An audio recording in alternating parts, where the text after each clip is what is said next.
Le magmatisme des zones de subduction. Alors nous avons présenté dans un autre cours, le cours précédent,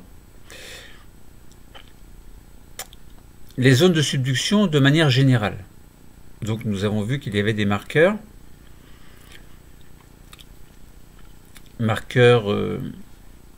sismiques, marqueurs thermiques, entre autres, une fosse océanique, un plan de plongement que l'on appelle le plan de Benioff-Vadati ou Vadati-Benioff. Et bien entendu, il y a un magmatisme. Magmatisme des zones de subduction. C'est ce que nous allons voir aujourd'hui de manière globale. Alors, ce magmatisme des zones de subduction se manifeste sur la plaque chevauchante. Donc ça veut dire quoi? Ça veut dire que l'on a une plaque plongeante et qu'il va se passer des choses dans cette plaque plongeante qui va faire que, au niveau de la plaque qui est au-dessus, donc la plaque chevauchante, il va y avoir une expression du magmatisme, par exemple, des volcans explosifs. Alors, qui dit volcan, dit roche volcanique. Alors, nous verrons qu'il y a une certaine viscosité relativement importante de ces roches volcaniques et des roches plutoniques également, associées à une richesse en silice. Donc, il y a des différences par rapport au magmatisme des zones de dorsale et par rapport au magmatisme des zones de point chaud. Alors, on va essayer de comprendre en quoi ce magmatisme des zones de subduction est particulier par rapport à celui des dorsales océaniques et des points chauds. Alors nous allons essayer de traiter ce problème selon deux aspects: les activités magmatiques volcaniques et plutoniques, et ensuite nous verrons qu'il y a des roches magmatiques qui sont typiques et qui sont riches d'indices que l'on va pouvoir interpréter. Alors commençons par les activités magmatiques à la fois volcaniques et plutoniques. Alors volcanique, on sait bien, c'est en surface. Ça veut dire qu'il va y avoir des roches volcaniques qui vont se mettre en place en fait suite à la solidification d'une lave qui doit arriver en surface. On sait bien que les roches plutoniques vont avoir globalement la même composition chimique et minéralogique que la roche volcanique correspondante, mais la différence entre une roche volcanique et une roche plutonique correspondante, c'est la texture. La roche volcanique a une texture microlithique, tandis que la roche plutonique a une texture grenue. Donc dans les deux cas, on a les mêmes minéraux que l'on verra tout à l'heure. Mais la texture n'est pas la même. Autrement dit, si on a une texture volcanique, microlithique en fait, de texture, si on a une roche volcanique de texture microlithique, alors c'est presque un pléonasme, ça veut dire qu'on a des petits cristaux que l'on appelle des microlithes qui n'ont pas eu le temps de grandir, de croître suffisamment pour donner de gros cristaux. Pour les roches plutoniques, oui, ces cristaux ont eu le temps de grandir, ils ont occupé tout l'espace, toute la place, ils sont jointifs, serrés les uns contre les autres, et ce qui nous donne une roche plutonique de texture grenue. Les petits grains, en fait, sont des grains de cristaux. Alors, vous pouvez vous amuser sur Internet à regarder des éruptions volcaniques de type explosif, par exemple le Pinatubo, qui a explosé en 1991. Donc c'est un volcan qui fait partie des Philippines. Donc c'est un volcanisme explosif, très violent, avec donc des explosions violentes, mais des nuées ardentes qui sont extrêmement impressionnantes. Donc c'est ce type de volcan explosif que l'on va rencontrer dans les zones de subduction.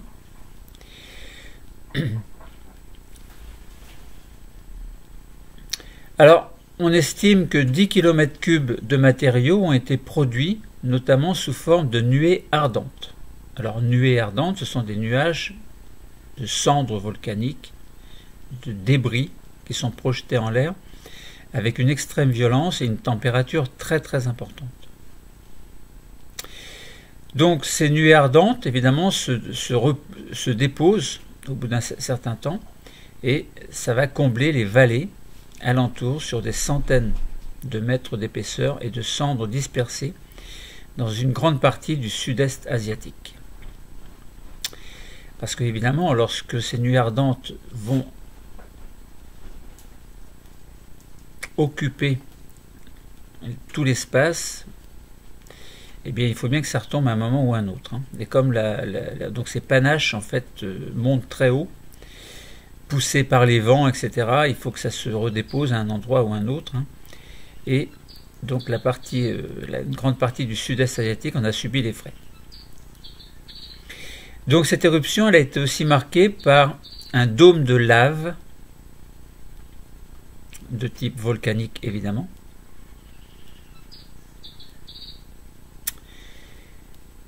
dont une explosion a décapité le sommet et lequel a été remplacé par ce que l'on appelle une caldeira. Et ce Pinatubo a perdu 260 mètres d'altitude. Bon. Le magmatisme des zones de subduction se manifeste par la production d'énormes massifs plutoniques. Alors contrairement au dôme de lave, en fait, qui est très visqueux, il n'y a pas d'épanchement comme dans le cas d'une lave basaltique qui est moins visqueuse, pauvre en silice en fait. Et dans le cas des roches volcaniques des zones de subduction, eh bien, il y a une grande richesse en silice, alors plus ou moins grande richesse en silice, et ce qui fait que le massif donc la lave va remonter, mais sous forme d'un dôme qui ne s'écoule pas. En fait, il n'y a pas de diffusion, enfin de fusion. Et en profondeur, donc ça c'est pour la surface, le dôme volcanique arrive en surface. Donc c'est une lave de type andésitique ou rhyolitique. Donc je vous ai dit, il y a également en profondeur de grands massifs plutoniques qui vont se former. Et donc formés par refroidissement lent au sein de plaques chevauchantes, ils vont affleurer malgré tout plusieurs millions d'années après s'être formés, dû à l'érosion en fait qui met en relief donc ces massifs plutoniques, comme par exemple ceux du parc de Yosemite aux États-Unis. Donc ces roches plutoniques sont des granitoïdes donc c'est la famille des roches, c'est une famille de roches qui comprend les granites et les diorites. Donc jetez un œil sur les reliefs du parc Yosemite aux États-Unis.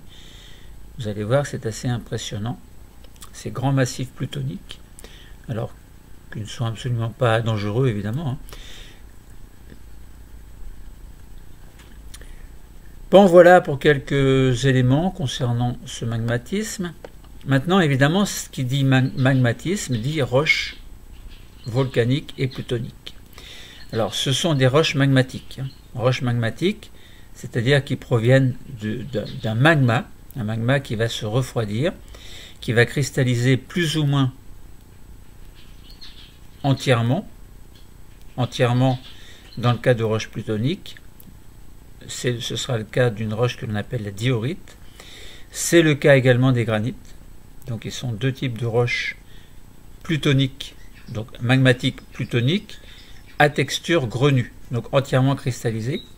Et leur équivalent volcanique, donc roche magmatique volcanique, c'est l'andésite et la rhyolite.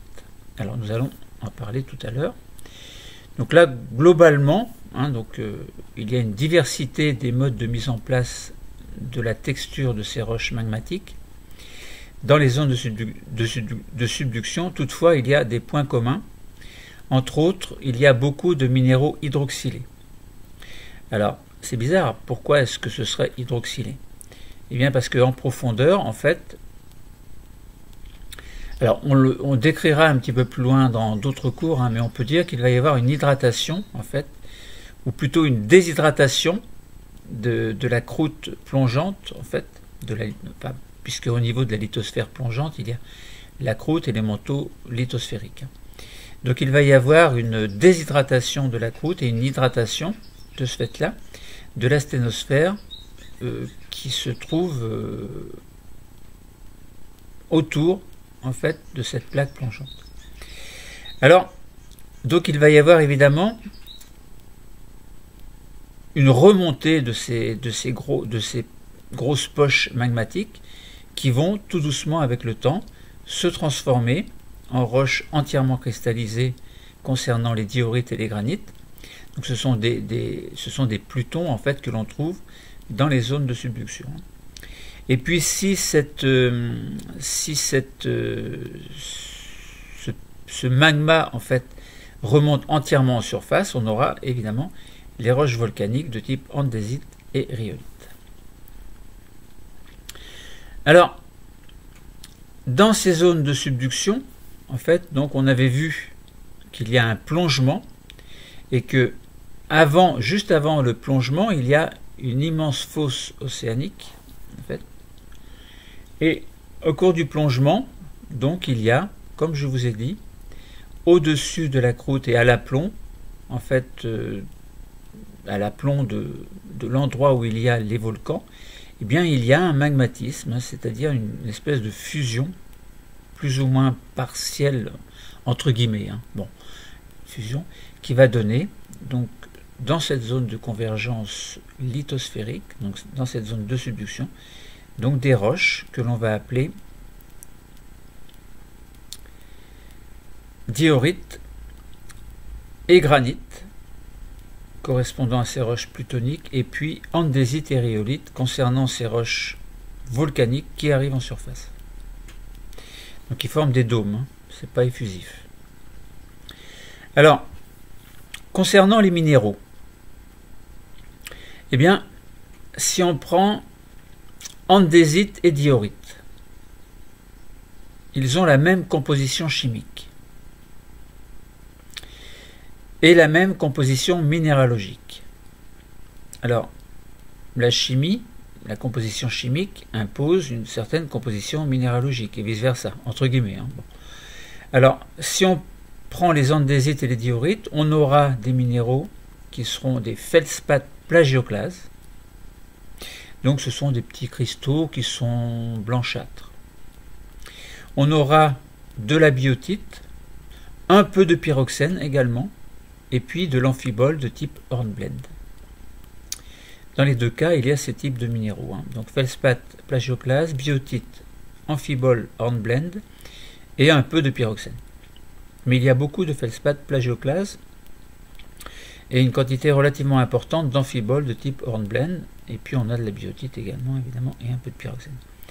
Donc ça pour les andésites, qui sont des roches magmatiques volcaniques, donc qui ont une texture microlithique, c'est-à-dire il y a plein de petits microlithes qui n'ont pas eu le temps de croître entièrement, noyés dans un verre volcanique qui est amorphe et qui ne contient pas, qui n'est pas cristallisé.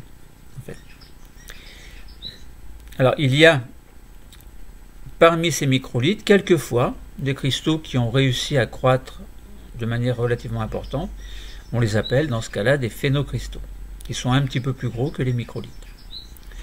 Concernant la diorite, on a les mêmes cristaux, sauf que cette diorite a une texture grenue, donc entièrement cristallisée. Et cette diorite s'est formée en profondeur,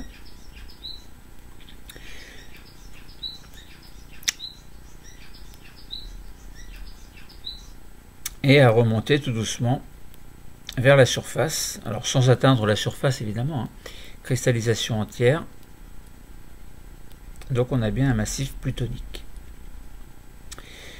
Deuxième type de couple de roches que l'on peut trouver, ce sont des rhyolites et des granites. Alors rhyolite, c'est le côté volcanique, côté roche magmatique volcanique, et les granites sont des roches magmatiques plutoniques, c'est-à-dire qui ont cristallisé en fait en profondeur tout en remontant tout doucement. Alors quels sont les cristaux, les minéraux en fait on va dire. Il y a une petite différence entre cristal et minéral, hein, mais bon, pour nous on n'en tient pas compte, on dit cristal ou minéral. Bon. Alors les minéraux que l'on va retrouver dans les rhyolites et les granites sont des feldspaths potassiques. Donc ce sont des... Bon, les feldspaths plagioclases sont blancs, mais les potassiques sont roses. Donc c'est facile à reconnaître. Hein. Et notamment lorsque vous avez un granit, vous pouvez avoir des granites roses. Roses pourquoi? Parce que vous avez des feldspaths potassiques qui sont roses. Mais très souvent dans les granites, il y a également des feldspaths plagioclases. Ce qui fait qu'on peut trouver les deux. Dans les rhyolites et les granites, on trouve à la fois des potassiques et à la fois des plagioclases, lorsque l'on parle des feldspaths. Hein. Et on trouve également du quartz, un peu de biotite et un peu de amphibole hornblende, mais pas beaucoup.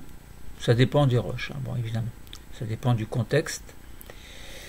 Bon, donc voilà, rhyolite, granite, rhyolite, roche magmatique volcanique à texture microlithique qui contient des feldspaths potassiques, du quartz, des feldspaths plagioclases, biotite et amphibole hornblende. Et puis les granites qui ont la même composition chimique que les rhyolites mais ont une texture grenue, entièrement cristallisée, et qui contiennent donc des feldspaths potassiques, du quartz, des feldspaths plagioclases, des biotites, de l'amphibole de type hornblende. Donc voilà pour la composition minéralogique des roches magmatiques et en fonction de leur teneur en silice. On peut comparer parce qu'on n'a pas parlé de la teneur en silice là encore. Eh bien les andésites et les diorites ont une teneur en silice plus importante que dans le cas des basaltes et des gabbros que l'on trouve dans le contexte dorsal océanique, puisque dans les péridotites, basaltes, gabbros ont une teneur en silice qui est entre 40 et 53%.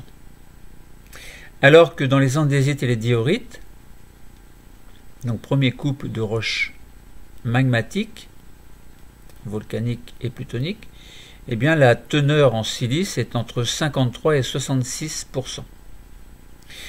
Et les rhyolites et granites, eux, ont une teneur en silice entre 66 et 70, voire plus en pourcentage. Donc ça veut dire que le couple andésite-diorite est moins visqueux que le couple rhyolite-granite, puisqu'il y a moins de silice. Donc plus il y a de silice, plus le dôme de lave qui va arriver en surface va être visqueux. C'est logique. Donc voilà pour les roches. Alors on aurait pu parler également. Alors je vais vous en parler après, mais donc pour les lamas, vous pouvez aller voir hein, vous avez des sites hein, qui vous donnent la texture, la composition minéralogique, composition chimique. Bon, pour nous ce qui compte c'est la texture et la composition minéralogique. Bon. Donc voilà, vous avez observé en lame mince avec votre enseignant, en lumière polarisée, analysée ou non. Hein. Moi, je vous expliquais ce qu'il y avait comme type de roche et les minéraux qu'il y a à l'intérieur. Après, bon, évidemment, il faut savoir les reconnaître. Hein, mais bon, pour ça, vous avez votre enseignant qui vous l'a appris. Je vous ai appris également à les reconnaître dans un autre cours. Alors, évidemment, si vous voulez savoir, il faut retrouver le cours et puis s'y référer. Hein, bon. Donc, voilà. Alors, vous avez une petite application, une modélisation donc, qui s'appelle le MINUSC, où vous pouvez voir donc, les modèles moléculaires, par exemple d'une amphibole avec sa formule chimique, etc. Vous pouvez comparer la teneur en silice et la viscosité des magmas basaltiques, andésitiques ou rhyolithiques, avec une viscosité croissante du basalte au rhyolite en passant par l'andésite. Alors la viscosité, ça correspond à un petit écoulement qui se fait facilement ou qui est compliqué, ou qui est dur. Bon. Par exemple, la viscosité du basalte est de 10 puissance 4 grammes par centimètre et par seconde. Tandis que pour l'andésite, c'est 10 puissance 8. Alors, vous voyez, il y a quand même une différence. Ça veut dire que l'andésite est beaucoup plus visqueuse que le basalte. Et les rhyolites ont une viscosité de 10 puissance 12 grammes par centimètre et par seconde. Donc, vous voyez, c'est encore plus visqueux. Donc, voilà. Alors, nous allons essayer de résumer donc ce magmatisme des zones de subduction. Les zones de subduction sont le siège d'un magmatisme sur la plaque chevauchante, mais parce qu'il y a des phénomènes qui se passent en dessous, en fait. Le volcanisme est de type explosif et les roches mises en place montrent une diversité pétrologique. L'étude des roches, c'est la pétrologie. Mais leur minéralogie atteste toujours de magma riche en eau. Donc, on a pu relier la minéralogie des roches, présence de minéraux hydroxylés, avec leur mise en place, donc des andésites, des rhyolites, des granites et des diorites, en fait. Et on a pu comprendre que l'état d'hydratation du magma était relativement important. Donc c'est dû à des phénomènes qui se passent non loin de la plaque plongeante, ce que nous verrons dans un autre cours. Voilà, nous avons vu qu'il y avait des particularités du magmatisme des zones de subduction, particulièrement donc la richesse en eau des magmas et des roches qui en dérivent, évidemment. Donc le volcanisme est explosif, il est typique des zones de subduction, mais il y a également en profondeur donc ce que l'on appelle le plutonisme, qui est relativement important en termes de quantité de matériaux produits. On a vu la composition minéralogique, alors pas trop chimique, mais bon, on sait bien que c'est hydraté, que les roches sont hydratées. Donc on a vu la composition minéralogique des roches magmatiques qui sont obtenues. Roches magmatiques de type volcanique concernant les rhyolites et les andésites, et roches magmatiques de type plutonique concernant la diorite et les granites. On a identifié les minéraux, évidemment. Alors pour vous, ce sera au microscope polarisant. Moi, je vais simplement expliquer. Donc vous avez une diversité des roches magmatiques obtenues sur le plan de la structure. La diorite et granite sont grenues et andésite et rhyolite sont microlithiques, évidemment.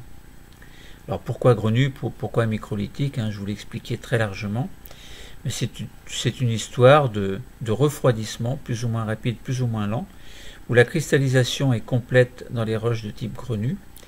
Ça veut dire que les cristaux occupent tout l'espace, il n'y a pas de microlithes, il n'y a pas de liquide, entre guillemets, amorphe. Alors que dans les roches microlithiques, volcaniques évidemment, il y a une texture microlithique avec un liquide relativement amorphe, et puis quelques phénocristaux qui ont réussi à croître. Donc les magmas ont des propriétés spéciales qui sont relatives aux zones de subduction et dues en grande partie à leur richesse en eau. La teneur en silice et la viscosité sont reliées évidemment, et ce qui explique le caractère explosif du volcanisme des zones de subduction. Puisque lorsqu'il y a des gaz qui vont s'accumuler, si les magmas qui sont formés, donc plutoniques, volcaniques, se mettent en place, il peut y avoir en dessous ou en parallèle donc des gaz qui ne vont pas arriver à sortir. Mais sous l'effet de la pression qui devient énorme avec le temps, eh bien, il y a une immense explosion sous forme de nuée ardente avec une projection à très grande hauteur, à très grande chaleur, et sur de grandes distances, donc il y aura évidemment des répercussions. Alors les zones de subduction sont marquées par un magmatisme qui produit des roches de type andésite et diorite. Les magmas andésitiques et rhyolitiques à l'origine de ces roches sont riches en silice et ont une viscosité élevée, bien plus que celle des magmas basaltiques. Quand une cheminée volcanique est obstruée par de tels magmas de viscosité très importante, eh bien, les gaz volcaniques vont s'accumuler jusqu'à ce que la pression soit suffisante et énorme pour faire exploser cette espèce de bouchon qui s'est mis en place, et les roches environnantes causant des éruptions explosives très spectaculaires. L'abondance des roches plutoniques dans les zones de subduction s'explique par la remontée d'une grande quantité de magma qui n'atteint pas la surface en raison de sa viscosité élevée. La présence de minéraux hydroxyles, alors évidemment le dôme de lave atteint la surface, mais les roches plutoniques en fait restent plutôt en profondeur. On ne les trouve en surface qu'à l'issue d'une lente et longue érosion sur des millions d'années.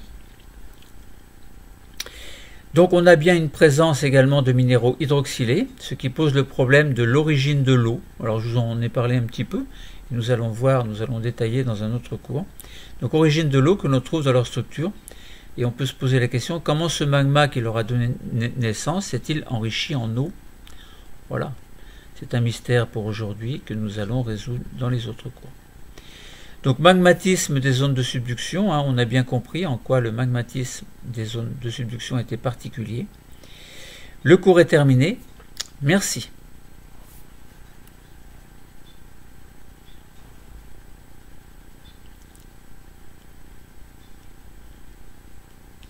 Ça c'est pour la photo, bon.